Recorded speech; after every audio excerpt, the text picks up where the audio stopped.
This Tele is now officially mine, which means I finally paid my friend Brian the money for it, so he's not gonna come repo it from me now. So guys, there's a very specific purpose as to why I got this guitar here, and I'll share that with you at the end of the video along with some live footage. Some of you know the story behind this guitar because you've seen it on several of my videos over, I'd say, about the past year and a half, but I'll share the short backstory with you, and then we'll go over the really cool customizations that's been done to this guitar. And again, I'll share the reason why I got this guitar and what I'm using it for primarily. So backstory here, my good friend Brian, he plays with the Southern Creek Band. They're a local cover band. They play a lot of Southern rock and country and that sort of thing.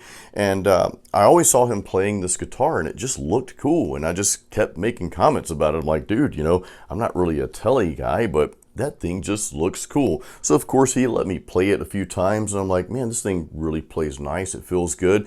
So he's like, you know what? I've been wanting to play these other guitars on stage and I'm not playing this one as much anymore. So why don't you just take it home for a week? And I'm like, okay, sure, I'll try it out. And I figured, hey, I'll just, make a couple YouTube videos, showcasing the Tele here. And I'd probably end up giving it back to him the next time I saw him in a week or so or whatever. But the more I played it, the more I kind of started to fall in I like a lot with it. And that falling in I like a lot kind of turned into, I think I'm falling in semi-love with this guitar. So again, I've had it for a year and a half. I finally gave my buddy the money. The goal was just really to borrow it to see how I liked it. And we kind of talked. He's like, you know what, man, I'll just sell it to you. As long as it stays in the family, if you ever want to get rid of it, just please sell it back to me. So it's one of those guitars. I've got another guitar like that too, my Ibanez. It stays in the family. That one's in the family of my good friend Tom. A lot of times I can just get rid of gear, right? It's like I have no attachment to it whatsoever. You guys saw that I just sold my LTD M-1000 Deluxe guitar. And actually I sold it to buy this guitar, kind of like switched it out. Sold that, used that cash to buy this one. And I really don't have an attachment to a lot of things in life, but there are certain guitars, and you may do this with some friends, like, hey, you buy this guitar from a buddy. If you ever want to sell it, you must sell it back to me. So it has to stay in the family. Well, this is a family guitar now. And again, I never thought I'd be a Tele player. And guys, I'm really not a Tele player. I still play my Ibanez most of the time. But again, this one has a very specific purpose. Let's talk about the customizations. Brian has some really cool customizations done to this guitar. First of all, it's an American Fender Telecaster. You can see it was made out of California here. Now, I will say this, guys, I don't really care where the guitar is made. It doesn't really matter to me. What I care about is, does it feel and does it play good to me? That's what I care about the most. If it fits my hands and if it plays good and of course sounds good and all that good stuff, I don't really care where it's made from. Anyway, back to the specs. So we've also got some Fender locking tuners here on the back, and these just make life way more convenient when tuning your guitar and changing strings and that sort of thing. I say tuning your guitar because it tends to help it stay in tune a little bit better as opposed to not having locking tuners. I'm looking to put locking tuners on all of my guitars that don't have them. I just bought a Martin acoustic probably about 6 or 7 months ago. I'm going to get locking tuners on that thing, and at some point I'm going to install them on my Ibanez as well. All right, so next up we have got this this Shroeder TL bridge. Now, I don't know a lot about these bridges, but what this is supposed to do is bring out more of a warm tone, a warm sound. And I'm not sure how it does that, guys. That's just what it says. I'll say that I like the tone of this guitar a lot. I would even say I love the tone of this guitar, especially for certain styles of music. And even playing metal, which you guys heard in the beginning of the video, it's like, okay. And I don't really know how much the bridge has to do with the tone. If you know, feel free to leave comments, guys. I don't know a lot about specs. I've been playing guitar since 1989, and I've never really dug deep into the specifics and specs and that sort of thing. Again, I like to pick up the guitar. If it plays good and sounds good and it just fits me, then you know what? I like it. If it doesn't do any of those things, it could have the most premium hardware in the whole universe. If it doesn't sound good or play good and just doesn't fit me, well, I'm not going to like it. Well, I happen to like this, so I don't know how much this bridge has to do with that, but hey, it sounds beautiful. Next up, we've got these Lucky Dog heavy neural knobs here, and you can see these things. They look like little spikes.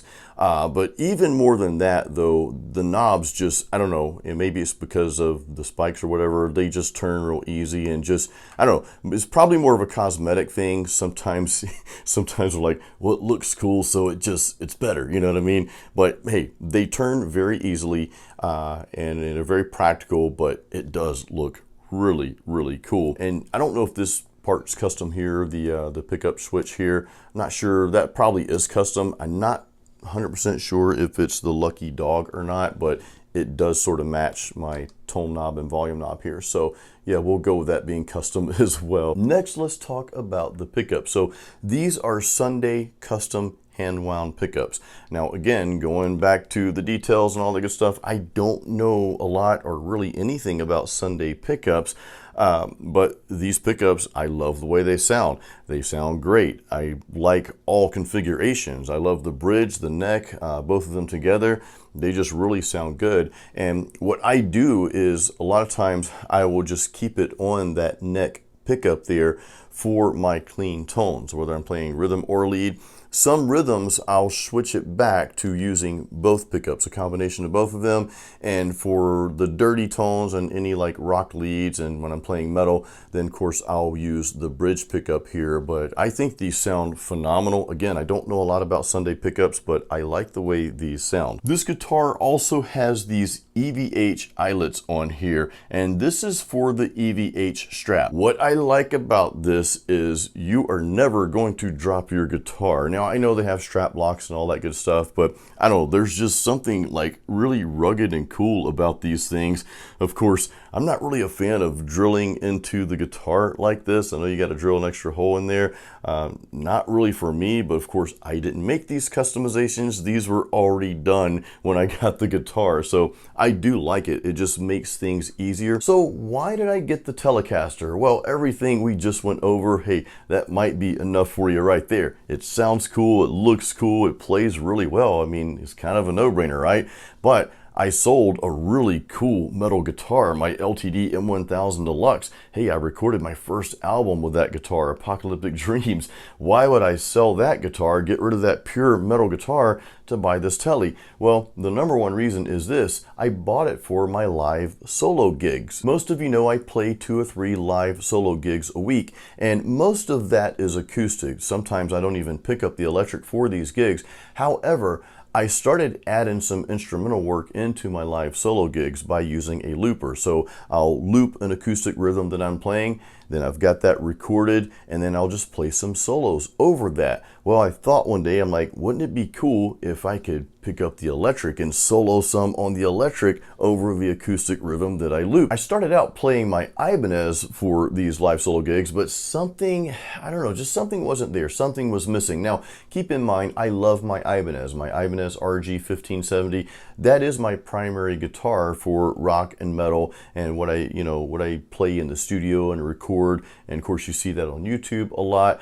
But again, something was just missing with the live solo gigs. So when I started playing this Tele, it was like the lights turned on and the angels started singing and all that stuff. It just fit perfectly. It fit this application perfectly, from the clean tones that I was playing with it, from the dirty tones and the distorted leads. So yeah, that's the primary reason why I got the guitar. It just fits perfectly for my live solo gigs. Like, everything sounds just perfect with it. So it's like, okay, well, this is it. By the way, if you're interested in playing live solo acoustic gigs, it's a great way to make some cash on the side doing something you love doing. I've got a complete tutorial on it. I'll put it up here so you can see that. I encourage you to get a notepad and take notes as you watch the video, because there's a lot of meat and potatoes in there. All right, guys, we're gonna end the video with some live footage playing the Tele. Please give this video a like, give it a thumbs up, and make sure you're subscribed to the channel. Don't forget to check out the links in the description. I've got my guitar courses in there for you. Thank you guys so much. As always, keep playing music. Here's some live tunes for you.